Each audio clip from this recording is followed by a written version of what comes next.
अस्सलाम वालेकुम। SM news के साथ मैं हूं अहमद नदीम। खबरों का सिलसिला बढ़ाते हुए इंतहाई अफसोसनाक खबर शामिल करते हैं कराची से। घर में आतिशज़दगी से 2 बच्चियां जाँ बाग हो गई। कराची के इलाके बफर जोन में घर में अचानक आग लगने से 2 बच्चियां जाँ बाग। मज़ीद तफसीलात जानते हैं ब्यूरो चीफ जुल्फ़िकार अली से।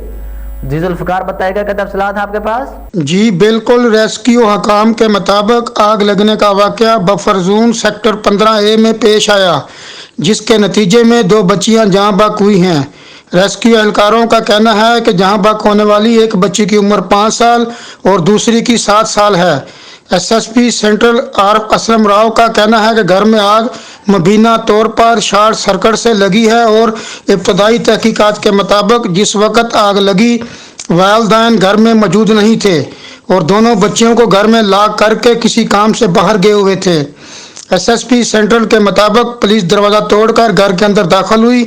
दोनों बच्चियां जुज़वी तौर पर झुलसी हुई थीं और दम घुटने से जाँ बहक हो गईं।